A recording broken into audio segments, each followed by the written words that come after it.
It was the winter of 1996 inside the Fox Theatre in Detroit, a night glittering with holiday lights and packed with fans who had come to hear Stevie Wonder close out the year with music that felt like warmth in the cold December air. The stage glowed in deep reds and golds, the band easing into a mellow groove as Stevie prepared to begin a soulful ballad. But just as he lifted his hands toward the keyboard, he felt something shift, an energy so small and delicate it almost whispered. Across the room, he paused, hands hovering over the keys, head tilted slightly as if tuning into a frequency only his spirit could hear. The crowd fell still instantly. Conversations ended in mid-sentence. Even the band sensed it and softened their instruments to silence. Stevie lowered his hands slowly, turning his face toward the right side of the stage as though being gently pulled by something or someone. Near the front row, held in the arms of his mother, sat a tiny 5-year-old boy named Jackson Reed, wrapped in a soft knitted hat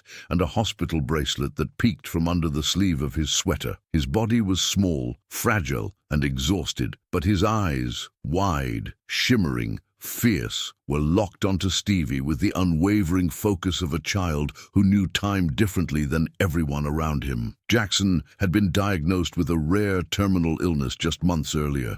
Tonight was the first time he'd been well enough to leave the hospital in weeks, and he came. For one reason. When Stevie paused, the boy gently tugged his mother's hand, whispering, "Mama, this is my moment." She tried to quiet him, but the boy shook his head with surprising strength. "I have to tell him," he insisted. Stevie lifted his chin again, sensing the small tug of a soul calling out to be heard. He raised a hand toward the audience, his voice soft but clear through the microphone. "There's a young spirit here tonight," he said, "a very brave one." The mother froze, tears welling instantly in her eyes. Jackson pushed against her arms, desperate to get closer. Stevie pointed gently toward them. "May I meet that young man?" he asked. Ushers hurried to the row, helping the mother stand as Jackson reached his little arms out. The crowd parted like water opening a path for a miracle. As they approached the stage, Stevie stepped forward, his smile tender, his posture softened as though preparing to kneel before a king. The moment the boy reached the steps, he whispered the words that would change the entire night. "Mr. Stevie, I'm dying soon, but can I play your piano before I go?" And the theater fell into a silence so deep it felt like the world itself had stopped to listen. The moment those words left Jackson's tiny, trembling mouth, a shockwave rippled through the audience so powerfully that even the ushers paused mid-step. Grown men lowered their heads, women pressed hands to their hearts, and the entire band froze as if someone had cut the power to their bodies. Stevie himself inhaled sharply, his expression folding into something tender, devastated, and reverent all at once. He sank to one knee, lowering his face to the level of the small boy who stood before him with a courage that no 5-year-old should ever need to carry. Stevie reached out slowly, his fingertips brushing Jackson's hand with a gentleness that made the child smile, a small, weary smile that carried more strength than any song. He played that night. "Young man," Stevie whispered, "thank you for telling me the truth of your heart." The crowd held its breath, waiting to see how a legend would respond to a child asking for a memory before his time ran out. Jackson's mother stood behind him, tears pouring silently down her cheeks as she tried to steady her shaking hands. She had spent months preparing for every difficult conversation, every doctor's update, every moment when fear overshadowed hope. But nothing had prepared her for this, for watching her son speak his final wish into a microphone before 20,000 people. Stevie rose slowly and extended both hands toward Jackson, silently asking permission to lift him. The boy nodded eagerly, and Stevie carefully scooped him into his arms. The audience reacted with a soft, collective gasp, as if witnessing something sacred. Jackson wrapped his small arms around Stevie's shoulders, his cheek resting against the musician's chest. For a brief moment, the world felt suspended. just a superstar carrying a fragile boy as though he were the most precious thing in existence. Stevie walked back toward the center of the stage with deliberate, slow steps, as if each step needed to honor the weight of the moment. When he reached the grand piano, he lowered Jackson onto the bench beside him. The child stared at the keys with wide, glowing eyes, his tiny legs barely reaching the edge of the seat. Stevie placed one hand gently on Jackson's back and turned his face toward him. "You said you want to play," he murmured. "Then tonight, this piano is yours." The crowd erupted, not in cheers, but in a wave of soft sobs, sniffles, and trembling whispers. As Jackson lifted his small hand and touched the first cool ivory key, the band members stood motionless, their eyes glistening. No one dared to move. No one dared to breathe. The theater had become a cathedral, and a dying child had just taken his place at the altar. Jackson pressed down on the first key with the gentleness of someone touching a fragile secret. The note rang out, thin, imperfect, trembling, and yet the sound traveled through the theater with more emotional force than any perfectly crafted chord Stevie had played that night. The room fell into a silence so profound it seemed to swallow the air itself. Jackson looked up at Stevie with uncertainty, as if asking whether he had done it right. Stevie smiled, his expression soft and glowing. "That was beautiful," he whispered. "Play another." The boy nodded, lifting his tiny hand to press a second key, then a third, each note quiet, delicate, separated by long pauses as he carefully chose which sound to release next. But no one in the audience grew impatient. No one shifted or coughed or whispered. It was as if the entire Fox Theatre had agreed to breathe only when Jackson allowed it. With each note he played, Jackson's confidence grew, not loud, not bold, but warmer, steadier, like a candle slowly strengthening its flame. He moved his fingers clumsily, pressing keys that didn't match any melody, yet somehow creating something heartbreakingly meaningful. Every sound felt like a message. I am here. I lived. I loved music. Stevie rested one hand lightly on the piano's edge, listening as though the boy were performing a masterpiece, written in a language only they could understand. Behind them, the band members stood frozen in respectful awe. The drummer wiped his eyes with the back of his wrist. The bassist rested his forehead against the neck of his instrument. Even the lighting crew in the rafters leaned forward, as if afraid to miss a single second of the child's fragile offering. After a short moment, Jackson whispered into the microphone, his voice barely audible, "Mr. Stevie, do you think heaven has pianos?" The question hit the room like a lightning strike wrapped in sorrow. A wave of emotion crashed over the audience. Hands covered mouths, shoulders shook, tears spilled freely. Stevie exhaled slowly, turning toward the little boy with a tenderness so deep it transformed his entire face. "Oh, yes," he murmured, his voice trembling. "Heaven has the most beautiful pianos you can imagine. But tonight, heaven can wait." A soft cry erupted somewhere in the balcony, followed by a ripple of sniffles across the room. Jackson blinked slowly, absorbing the words as though they were warm light reaching into a cold place inside him. Then he pressed one more key, soft, hesitant, brave, letting the sound drift up toward the rafters like a prayer carried on the wings of a fading heartbeat. As that final note faded into the hushed air, Jackson let his little hands rest on the edge of the piano, his chest rising and falling with small, uneven breaths. The moment felt suspended, fragile, weightless, held together only by the tenderness in Stevie's expression and the collective heartbeat of the audience. Stevie leaned slightly toward him, not wanting to rush the boy, not wanting to interrupt whatever thoughts flickered behind those bright, tired eyes. Jackson's gaze traveled across the sea of blurred faces before him, as if sensing the love being poured toward him from every corner of the theater. Then, with a trembling swallow, he whispered into the microphone, "My doctor said I won't get to be big, so I wanted to be here instead." The words didn't echo, they sank, heavy and devastating, into the hearts of every person present. A soft gasp rippled through the room, followed by the quiet, uncontrollable sound of grown adults breaking. Stevie closed his eyes for a moment, absorbing the weight of the boy's truth with a stillness that radiated compassion. When he opened them again, his voice came out low, warm and steady. "Jackson," he said, Being big doesn't come from growing tall. It comes from moments like this, moments where your courage fills the whole room. The boy blinked, his small chest swelling just a little, as though those words added something to him, something invisible but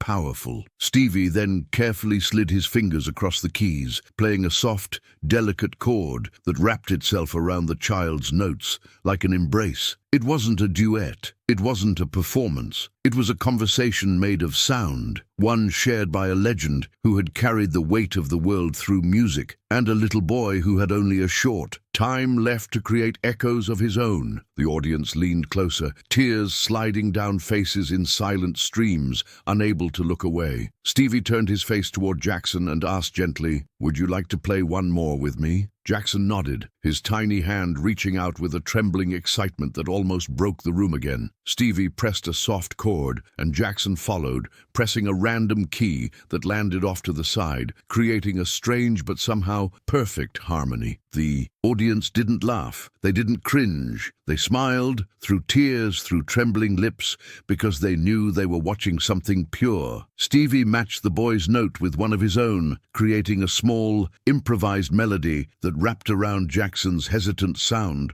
with infinite tenderness. And as the two of them played side by side, one a global icon, the other a child racing against time, the entire theater felt transformed. The Fox Theater was no longer a venue, it was a sanctuary, and Jackson Reed's small hands were giving the world a piece of his soul it would never forget. Jackson's tiny fingers hovered over the keys again, trembling from exhaustion, yet glowing with determination. He pressed another note, soft, uneven, but full of an innocence that struck the room like a beam of light through darkness. Stevie immediately followed with a gentle harmony, shaping the boy's fragile sound into something whole, something warm, something that felt like hope, stretching its arms inside a moment too heavy for words. The piano's tones drifted across the audience like a lullaby, wrapping itself around every listener with the softness of a memory they didn't know they needed. Jackson looked up at Stevie with wide,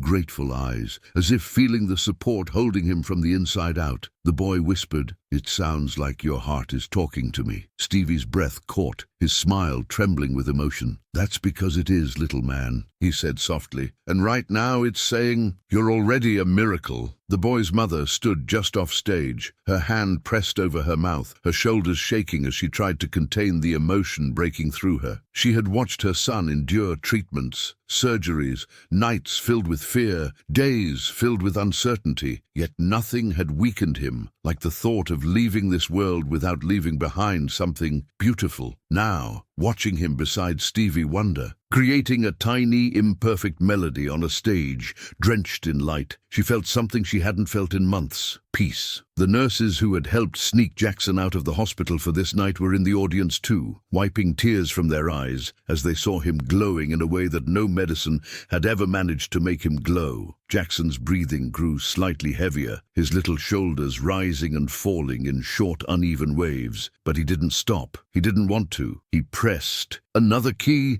letting the sound float upward like a wish he hoped the world would catch. Stevie moved his hand across the keyboard with exquisite care, weaving gentle chords around Jackson's scattered notes, transforming every fragile sound into music. It wasn't polished. It wasn't rehearsed. It wasn't meant to be perfect. It was honest, painfully, beautifully honest. And the crowd absorbed every second, unable to blink, unable to breathe too loudly for fear of breaking the magic. Unfolding on stage, then, with a soft, shaky voice, Jackson whispered into the mic, "Mr. Stevie, when I go to heaven, will people remember me?" The question shattered the room. Sobs erupted uncontrollably from every corner of the theater. Grown men covered their faces. Women held each other. Stevie turned toward Jackson slowly, carefully, as if the world had suddenly become fragile under his feet. He rested his hand gently on the boy's back and said with a voice that shook at the edges, "Jackson, after tonight, nobody will ever forget you." The applause that followed wasn't loud. It wasn't wild. It was soft, trembling, full of love. an entire room promising a little boy that his life mattered. The applause faded into a soft, trembling hush, the kind that feels less like noise and more like a collective embrace. Jackson blinked slowly, his small body swaying gently from exhaustion, but his eyes were bright, brighter than the stage lights, brighter than anything Stevie had ever felt pointed his way. Stevie shifted closer, sensing the boy's weakening strength, and placed an arm around his tiny shoulders in a way that felt protective, reverent, almost sacred. The arena watched in absolute silence, as though the slightest sound might shatter the fragile miracle happening in front of them. Jackson laid his hand on the piano again, but this time he didn't press a key. He simply let it rest there, feeling the cool ivory beneath his palm. "It's warm now," he whispered, barely audible. Stevie nodded, his voice thick with emotion. "That's because you put your soul in it." The quiet that followed wasn't empty. It was full of love, full of awe, full of 20,000 people holding their hearts in their hands. Stevie gently lifted Jackson onto his lap, sensing the fatigue settling into the boy's limbs. Jackson curled into him instinctively, resting his head against Stevie's chest, as though the musician's heartbeat was the safest place in the world. The crowd watched as Stevie wrapped one arm around the child, steadying him while his other hand hovered over the keys. "You've given us something tonight," Stevie murmured, "a gift only you could give." Jackson exhaled shakily, his breathing thin and uneven, but filled with a kind of peace that had eluded him in hospital rooms and late-night treatments. The band members behind them stood motionless, hands pressed to lips, tears slipping down their cheeks. The sound crew froze at their monitors. Even security guards, men trained to stay stoic, wiped their eyes as quietly as possible. This wasn't a concert anymore. This was a farewell wrapped in love, a blessing disguised as a melody. Then Stevie did something no one expected. He placed Jackson's tiny hand on top of his own and guided their joined fingers across the keys. Together, they played a soft, trembling chord, one so delicate it felt like it could dissolve into air. The sound drifted across the room like a prayer too gentle to speak aloud. Jackson smiled weakly, his voice a faint whisper. That one sounded like heaven. A wave of emotion tore through the audience. People doubled over in their seats, overwhelmed by the unbearable tenderness of the moment. Stevie closed his eyes, pressing his cheek lightly to the top of Jackson's hat. "Maybe," Stevie whispered, his voice cracking despite all his strength, "but I think heaven is listening to you." The crowd erupted in a soft, heartbreaking applause, not to celebrate a performance, but to honor a life, a small, fading life that had just illuminated an entire theater. Jackson closed his eyes, letting the sound wash over him like a final lullaby as Stevie held him close, unwilling to let go. As the gentle applause softened into a quiet, reverent hum, Jackson's head rested more heavily against Stevie's chest, his small breaths thinning out like the tail end of a fading melody. Stevie tightened his arm around the boy, holding him with the kind of tenderness reserved for something impossibly precious. The audience could feel it, the slow unwinding of a fragile life unfolding right before them. Yet there was no fear in Jackson's eyes when he opened them again. Just peace, deep, glowing peace. He lifted his tiny hand and brushed it across the piano keys one last time, not to play a note, but simply to feel them. "I'm tired, Mr. Stevie," he whispered, his voice floating through the microphone. Like a final feather drifting in a quiet room, a hush spread through the theater so complete it felt like the world had paused to honor him. Stevie's voice trembled as he replied, "It's all right, little one. Rest if you need to." And somehow, those words held the weight of both comfort and prayer. The boy turned his face upward, looking toward the blurry glow of the theater lights. "Do you think God liked my song?" he asked, his voice barely more than breath. It broke the remaining. Pieces of the audience's hearts wide open. Sobs echoed softly from every row,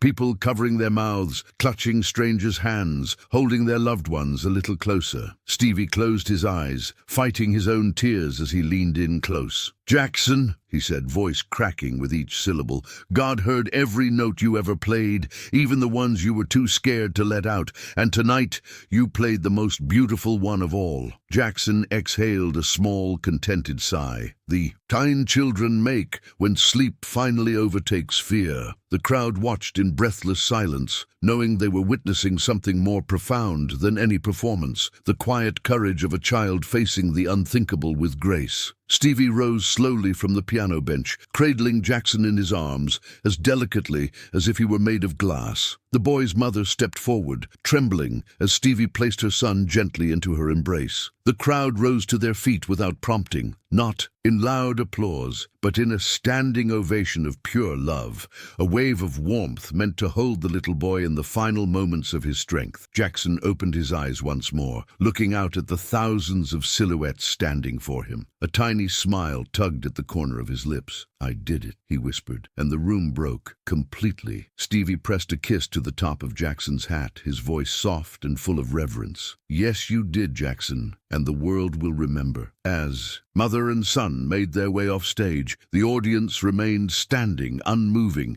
unwilling to let the sacredness of the moment fade. And under the dimming lights of the Fox Theatre, a legacy was born, not of music, but of a 5-year-old boy whose small hands played the most unforgettable note of the night, the truth of a life that mattered. Long after the final light dimmed and the last audience member stepped out into the brisk Detroit night, the Fox Theatre seemed to hold on to the moment like it was guarding something holy. The stagehands walked quietly, their usual chatter replaced with soft whispers as they moved equipment with reverence, still shaken by what they had witnessed. The band lingered near their instruments, wiping their faces, hands pressed over hearts, each musician feeling the echo of Jackson's tiny notes vibrating in their chests. Even the cleaning crew paused at the foot of the stage, staring at the grand piano as if the air around it still shimmered with the soul of a boy who had touched every life in the room. It didn't feel like a venue anymore. It felt like a sanctuary, one forever marked by the sound of a child's courage. Outside, Jackson's mother carried him toward their car, his small body wrapped in her arms, his breath warm against her neck. The cold air brushed gently against his cheeks, but he didn't shiver. He felt held, strong, safe in a way only a mother's arms and a fulfilled dream could make him feel. She whispered to him again and again, "You were amazing. You were amazing," her tears falling softly into his knitted hat. Jackson rested his head against her shoulder, a faint smile curving his lips as if the applause still echoed inside him. He didn't speak. He didn't need to. He had left everything he had, every ounce of love, hope, and bravery on that stage. For the first time since his diagnosis, his mother didn't feel the crushing weight of anticipatory grief. Tonight, she felt pride, pure, glowing pride. Her son had been seen, he had been heard, and he had been celebrated. Inside the darkened theatre, Stevie remained seated at the piano alone, his hands resting lightly on the keys, not playing, just feeling. His face was turned upward slightly, his expression lifted by a small, tender smile. He didn't need to see the empty seats or the quiet aisles to know the impact of what had happened. He felt it in the silence left behind, warm, heavy, sacred. "Thank you, little Un," he whispered into the stillness, a soft prayer carried into the rafters, because the truth was simple and impossible to ignore. Sometimes the most powerful performances don't come from trained musicians or polished voices. Sometimes they come from small hands, small breaths, and hearts brave enough to shine even when their time is short. And on that winter night in 1996, a 5-year-old boy named Jackson Reed didn't just play Stevie Wonder's piano, he played the world's.